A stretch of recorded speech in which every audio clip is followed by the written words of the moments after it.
in a community, I am also comfortable enough to stay. Then we also pay salaries. We pay our teachers salaries that matches the recommended minimum wage. We go to communities and private schools are paying. They are almost exploiting these young people. In those communities, the pay is mega. Like, you don't want to even stay there. But with the yet to be implemented minimum wage is what we are working with. So what we are paying our teachers matches that head to head. We also make sure that they are paid well, they are comfortable, and then one of our partner organizations, School Linker, we're able to bring access to our teachers so that they take courses on their platform. School Linker is a platform that equips teachers with all of the trending times and with all of the courses that are for the time. They teach them courses like understanding learners' behavior, managing the classroom. So with that now, they have all the skills to manage the class, to manage their students, and to become even better individuals themselves. Because a teacher who is well equipped results to a student who is better equipped. Thank you. Thank you very much, Ritma. Please, a round of applause for her. Okay, one takeaway there: involve the community in your project for lasting impact. Am I correct? All right, over to you, Nelson. And this one is about money, and as you've heard from Edith, I like numbers. So, in December 2024, President Bola Ahmed Tinubu presented the 2025 budget to the National Assembly. 3.5 trillion naira was allocated towards education. That's about 7.3% of the entire budget. How is it that despite this amount being spent on education, we still see lack of access to quality education in rural communities? Thank you very much. And I know the 3.5 trillion naira might look very big, right? I like data, right? So I'll just run us through the budget, the allocation for education for the past 5 years. In 2021, it was 5.6%, which was 1.7 trillion. 2022, it was 5.7. 2023, it was 6.3. We're shifting the needle a bit, right? 2024, it was 6.8, and for 5.7. If you notice the progression, it is almost insignificant what we're allocating for, the increment we're allocating for education. However, UNESCO and the Global Partnership for Education recommended an allocation of 15 to 20%. So now putting this with global standard, you know that we're not doing well. Yes, we'll say we are developing countries. Again, data. Our brothers in Ghana, their allocation for education is 24.37%. 24.37, that is Ghana. South Africa, 19.49. And Kenya is 21.7. So how do you compare that with our 7.3%? So the challenges in the sector is multifaceted. From the opening remark to everybody's contribution, the challenges are not alien to us. We know the issue of overcrowded classrooms, shortage of teachers, and poverty, economic challenges that can hinder access to quality education. However, today I want to bring in another perspective so that we are not looking at the fruits, but we are dealing at these issues from the root cause. And that is why I had to bring this data to our attention. 7.3, it is still not enough. I appreciate the government for how far they've been able to raise that number from 5.6 to what we have now. However, the advocacy, which I believe should be one of the objectives of this meeting, that we'll be advocating for government participation. Something I usually like saying is that for us to see systemic change in a country, we need to get the support, the buy-in of government. And what bridge that gap, what make us to hold government accountable for the work we want to see is policy. So if what we will discuss here doesn't turn into becoming a policy conversation, then we will not get the desired result. Thankfully, AU, the African Union, has given us funding for this. I was glad to hear that they paid their staff, and I was smiling. I said, okay, maybe I should apply. But however, what if funding stopped? What happened? The impact goes back to ground zero. So we need to get to the point where government now taking ownership of these things, and that is where policy comes into place. So now, with educational budgeting, I will just mention, there are several principles, but I'll just mention 2 principles to just buttress my point. There's the principle of responsibility. That means for every item on the budget, there are people responsible for that item. However, what we have seen in Nigeria that has made room for embezzlement, misappropriation of funds, is that we don't even hold those people accountable. Because for the teacher training, there's the budget for that. For infrastructure, there's the budget for that. Even to make our schools inclusive for people with disabilities, it is captured in the budget. But how far are we with implementing that? That is the conversation we'll be having. Right? This is nibbing it from the roots. Another principle that I just want to bring to our attention again is the principle of balance. And what the principle of balance entails is that the income and the expenditure must balance. It is almost similar to garbage in, garbage out. We cannot say we'll have the education system, the kind of quality of education we want when we are still playing around 7.3. It is what 7.3 can cover. And I wish, and I hope that even if we utilize that 7.3%, we'll still see changes. But that 7.3%, there is no control system set in place, there's no monitoring, there's no evaluation, there's no assessment to even see how we are implementing the budget. So it is balanced, garbage in, garbage out. We get what has been put into the sector. So there is need for us to start this changing conversation around initiatives like this, innovations like this, to become a policy conversation. And that is what we're able to do with the Accelerated Basic Education Program. What started as an accelerated learning program, testing the model to see how we can integrate out-of-school children into school, became a national policy. But still, again, if you look at how that has been implemented, it's something that breaks my heart. Recently, some years back, the Federal Ministry of Education, alongside UNICEF, launched the Nigeria Learning Passport, another laudable digital innovative solution that can bridge that gap for learning outcomes for children in underserved communities. And I was just looking at this. The Teacher Bank project is complementary to that learning passport, because now the Teacher Bank project is focusing on a very critical component of the education system, which is the teachers. Because I put it to you, the quality of education we have is directly proportional to the quality of teachers we have. So as fundamental, as instrumental as education is to every country, we cannot overemphasize the need to pay attention to teacher quality, the quality of teacher, which for me is a holistic perspective, talking about their welfare and talking about their capacity. One narrative that I feel is the very unfair narrative is that teachers' rewards are in heaven. No, we don't want teachers' rewards to be in heaven. The laborer is due for his wages. Teachers' rewards should be here on earth before they will go to heaven. So teacher welfare is the conversation we should be having. And that is why you are seeing teachers leaving public schools, teachers leaving rural communities for greener pastures. Like, I share similar experience with her. I was privileged to work as a national consultant with the Universal Basic Education Commission some years back on a project, the World Bank for Them project, the BESDA project. And when I was posted to one of the states, I won't mention, in a community, we found that there was just one teacher for the whole school, one teacher. When we inquire what happened, teachers get posted, but they leave for the greener pasture because the teacher package, their welfare package, is nothing that can even take them home.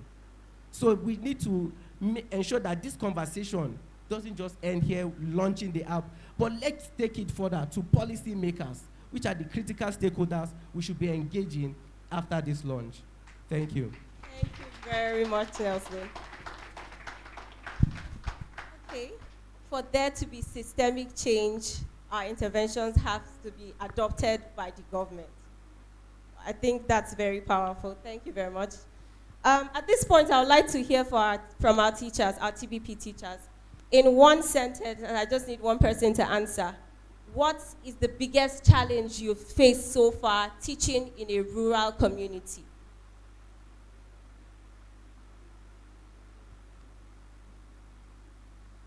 Okay.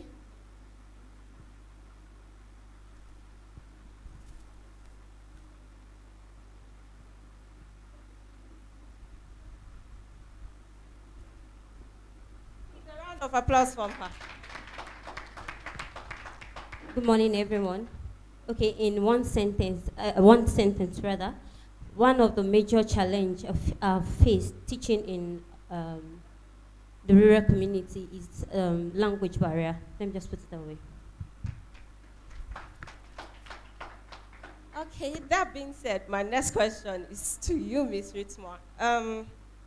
Can you briefly give an overview? It's been 3 years, like you said.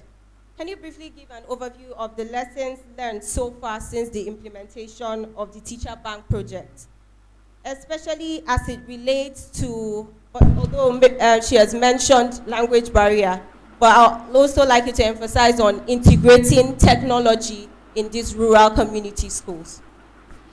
All right, thank you, Rama. Yes, language barrier is a default because not everybody is from that community, and usually some of the students do not understand any other language besides the local language they speak at home.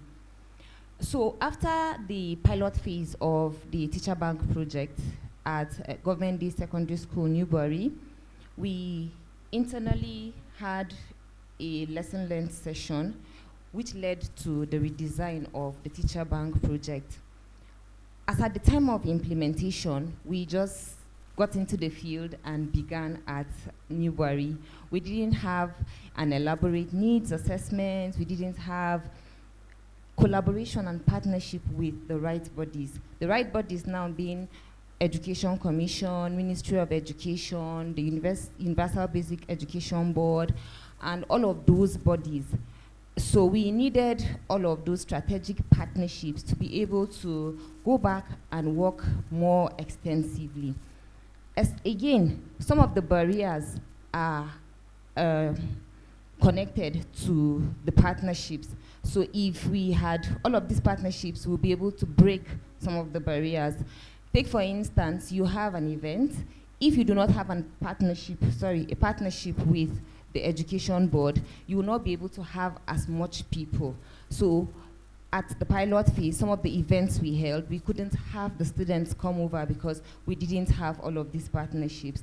But when we came back, had this redesign, we're able to work with the partnership of the bodies, the government, have them here, so that whatever we are discussing too helps them in furnishing the whole design for education, especially in underserved communities. So during the redesign, we came up with the SLAP strategy. It is an acronym for Strategic Partnership, Lifelong Engagement, Advocacy, and People-Centric. Strategic partnerships, why we are here today is as a result of collaborations. It is as a result of partnerships. It is as a result of people who share the values that we share for Teacher Bank project. We are here because everybody seated here keys into the need for education in rural communities. So beyond any barrier that there is there, we all believe that the people in these communities deserve good and quality education. And so we became very strategic with our partnerships. The need for any project to be able to stand the test of time is trust. We made sure we had built and acquired the trust of the communities we serve, the bodies who are funding us, and the government that is allowing us to implement in these schools. So with all of this trust that we have built over time, we're also able to have sustainable partnerships. So beyond what we do here, we have a partnership that can last us even longer. Now, as partnerships last longer, a lot of people too will key into the need for education to reach even more rural communities. And for lifelong engagements, we might not always be here, but the effect of what we do will affect and continuously get there. If by teacher bank project, members of a community are able to have some numbers of young people leave that community and become great men, then I think our work is done. As one person mentioned here, it is just to cast one stone. And so we learned the lesson that with strategic partnership, we can do one at a time until communities are affected. We also held on to advocacy.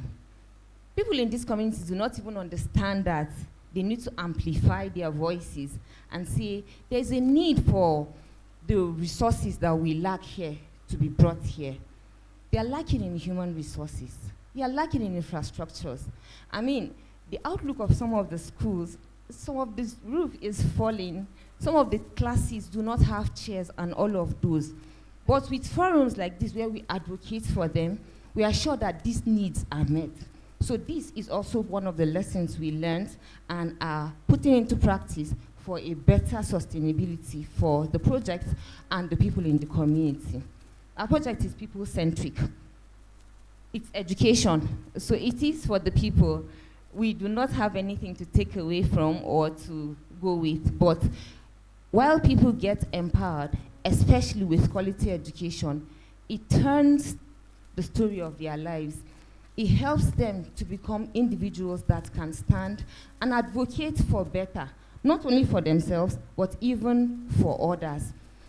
So SLAP strategy is what we made out of the lessons that we learned from the previous implementation of the teacher bank project and implemented in this redesign that we are working with now.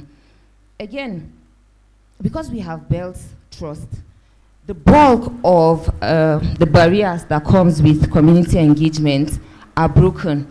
Now, community leaders, community members are the ones who are propagating. So, like the school that we implement in Niger, when we came back for the redesign, it's like the students just couldn't come again because there were no teachers in the school anymore. And so when we came back and started implementing for this phase, the number just doubled up, a lot more than what we had at the pilot phase. So this is because the community understands that this is a project that once they key into, they are sure would give them some form of identity. And so we have enjoyed that. I cannot overemphasize the need for partnerships. I cannot overestimate the need for more collaborations, because this is the reason why we are here. We got funding. We won this grant because of the work we do with these communities. And with this grant, we intend to also extend and expand as the need arises, especially with access to more funding. But the biggest technological involvement in the TBP is the app today. I mean, I am full of joy because it scrapes off the manual rigors of interviews, of the call for application, and all of this. So people from communities can just log onto the app, they say what they are equipped with, they say the subjects they can teach, the communities that they are in. That way, we can also go back, and then it serves like our needs assessment. So even before we go to this community, we understand that there is a need here, and this is what where we are supposed to come in. If we have the capacity, we go there, we implement, and education reaches everybody, even in those underserved communities. Thank you. Very much, Ms. Rita. We need to build trust, and while we hold the government accountable, like Nelson said, we also need to be accountable for our own actions. All right, due to time constraints, at this point, I'll ask our panelists, if there's one takeaway, like you want the audience to, like something you want the audience to take from this conversation in 1 to 2 sentences, and I'll be starting with Omodi since he's close to me. Okay, well, I am a builder, I'm a developer. One thing I would say, two actually, the first is something I've always believed in. Technology would not replace the need for quality teachers. And so what that means is that there should be a collaboration using technology and also developing teachers. The second will be, whatever you're developing, think of the possibility of extending access to those who do not have internet connection, because we are still struggling as a nation, and that's the truth. I work in refugee camps across Africa, and I go to communities where they don't have internet, they don't even have mobile telephones. And funnily enough, last year we won the UNESCO Literacy Prize for a solution we actually built using bilingual mode of operation to teach in Swahili and English to the students, teaching Hausa and in English. So it's a dual approach. And so if you're looking at accessibility, which would consider connectivity to the internet, look at language, look at gender, all these things, whatever you're building, always let it be at the center of whatever you're building. If I'm building, for example, the teacher app now that we have here, if there is no internet connection, can someone, let's say in Kebbi State, where they may be little to no access to internet, can they use it? So those kind of thoughts would help us to actually build robust applications that would cut across whatever segregation or divide that is in existence to reach to more persons. Thank you. Thank you very much. All right, please go ahead. Okay, so for me, it will be the power of collaboration. That it is as a result of partnerships that we are all here together. And so one person cannot do it all by themselves, but if we come together in the richness of what makes each of us, we're able to do a powerful work. Thank you very much, Ms. Mutua. Over to you, Nelson. Okay, to right at the back of what she just said, for me to be that, okay, growing up as a child, I was told that it takes a community to train a child. It also applies for us to sustain any intervention. You need a community. And that is a wide spectrum of a lot of stakeholders. And I'm happy that Restored Heart Foundation are getting it right in partnerships and collaborations. There are stakeholders, a community of stakeholders that we should never miss. Number one are parents and guardians. They are the ones that allow these children to go to school and not go to school. So they have the power to even hinder those children from getting to school. Number two are religious and community leaders. These people are the custodians of education, of culture. You know, they say culture is the way of life, right? But this set of people, they are the ones that determine what is the culture in the community. And I'll just give a quick example. We implemented an education program in one community, predominantly an Islamic community. And before we knew it, the next time we're going, they said they don't want the project again. Why? We're surprised. Only for us to get the information that it was announced that that project was a Christian agenda kind of intervention, want to convert their children to Christianity. You see how one person could cause that whole project to be sabotaged, could sabotage the whole program. Number three, to form that community is government. We cannot overemphasize government. For us to be able to sustain, see, with what is happening even with the US freeze, aid in Nigeria in this region is becoming shrinking. And at some point, we have to start thinking outside aid. What can we do now to sustain impact that we're making on the field? The fourth category of people will be the private institutions. Because now, public-private partnership is a way out, is a game changer. We have a lot of corporate organizations that can, through their CSR, commit into development projects to further the cause of what we want to see. So again, any project, any intervention, any support, whatever we are doing without the people is against the people. And that is why there is need for us. I'll say it again, any project for the people without the people is against the people. A round of applause. Any project for the people that is not with the people is against the people. That's like a definition of democracy. Thank you very much. All right, Telemo, final What I was notes. going to say aligns exactly what Nelson was saying. I don't think there's any inclusion movement or any movement at all that exists without the inclusion of the grassroots, especially the disability movement, because most of the persons with disabilities are in the grassroots, so we cannot even have inclusion of them. If there's no inclusion of the grassroots, it is very important, because if you do not include the grassroots, then you actually risk the safety of the nation and the development as a whole of the nation. So we need to include the grassroots. And I totally agree with him in saying that we need the community to sustain itself, because the aim is not to have continuous advocacy. We do not want to advocate forever for these interventions. We want them to be able to own it and sustain it and even create better interventions moving forward. That's the only way we can have development. So we should make sure that it is intersectional, multi-sectoral, and accessible to all. Thank you very much, Belamo. Okay, so in summary, I think we've learned today that innovation is more than technology. It's not just about technology. It's about access, it's about inclusion and sustainability. So if you're a policy maker, push for inclusive policy reforms.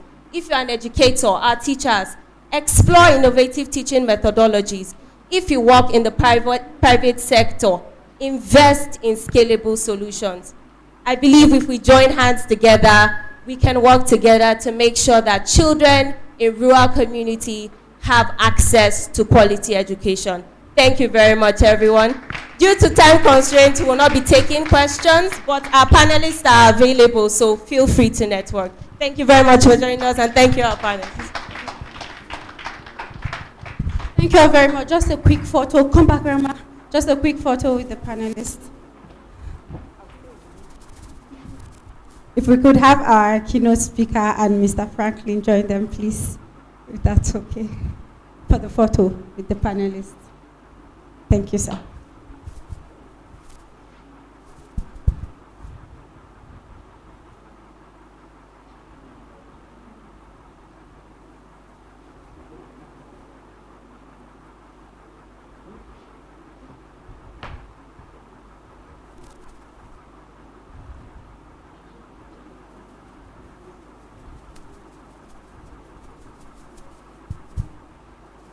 Okay, thank you all very much. Please, a round of applause for them.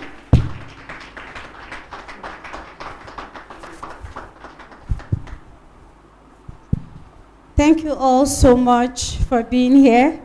I'd like to do a special mention of Mr. Franklin here. He is a member at the FCT Universal Basic Education Board, and he has been very, very supportive of the organization and the Teacher Bank project. We've disturbed him so much in the past month, and never for once has he acted tired, like he has always come through for us. Please, a round of applause for him. Thank you so much, sir, for being here and for acknowledging our invitation. So just so that we don't keep everyone here longer than we had anticipated, we want to have an experience sharing session, because we do have our stakeholders here in person of the teachers of the Teacher Bank project, alongside the principals of the schools that we implement in. So I'll first start with our host school. The principal is here also.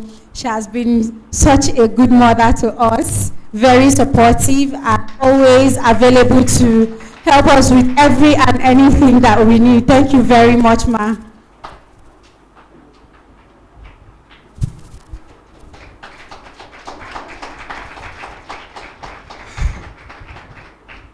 Good afternoon, everyone. I'm happy to be here today and to even at the same time give an opportunity to Restore Arts Foundation to launch their app in my school. And all the glory to this go to my office, Universal Basic Education Board, where Mr. Franklin is here to represent. Because without their permission, it may not be possible. Now, I'm one of the benefactors of their project. That is to say, I benefit from the project they are running. The first time they came, they promised giving me 7 or 11 teachers. But at the end of the day, they started with 1. Later, they had another 1 and promised to add more. And in fact, I'm to tell you, I'm enjoying the 2 teachers given to me, which I hope, as time goes on, before May, let's say we are resuming by April, I will still get more. Yes. And that is one. Then, wherever you find yourself as one of their teachers to teach in a particular school, understand the environment where you are. That is the first important thing. When you understand the environment, you understand the management, it will be a good way to go for you. Actually, it cannot be the same thing everywhere. But wherever you find yourself, and I will use this opportunity to tell the Restore Arts Foundation that as we are talking of rural and urban area, wherever you are, whatever you are paying to people in the urban, the rural area should be a little bit ahead of them.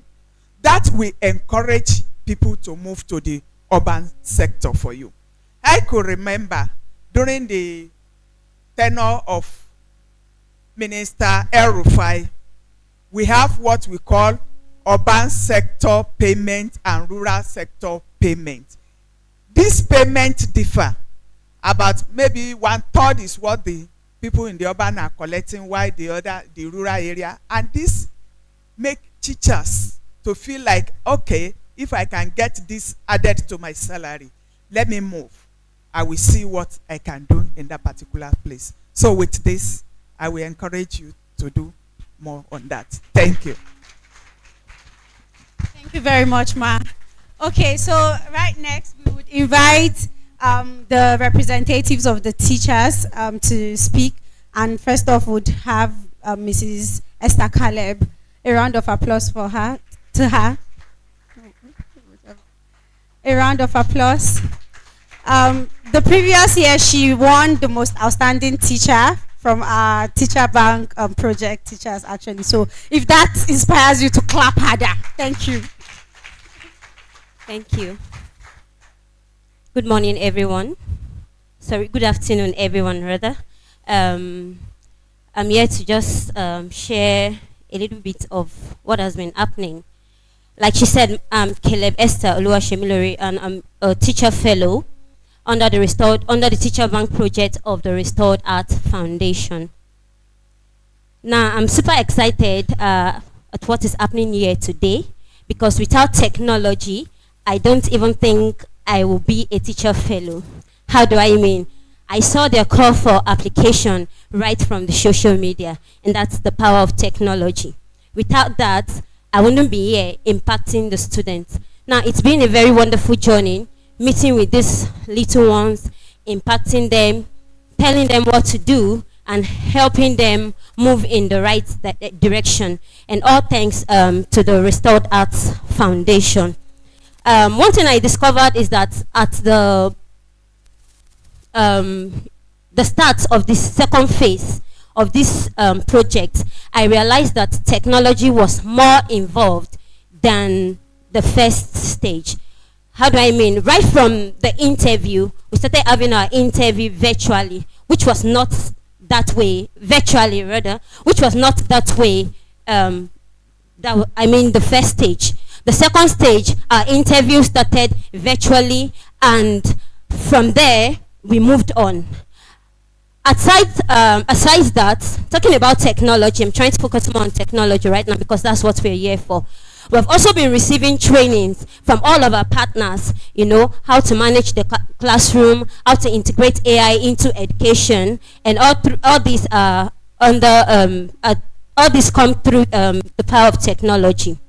So I'd like to really appreciate every of our sponsors, our partners, our stakeholders, because truly they've been making dreams become reality.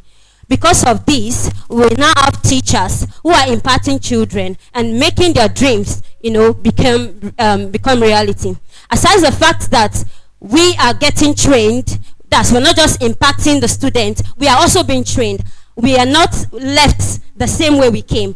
We get trained, from time to time. We receive trainings from time to time that equip us to be able to do better.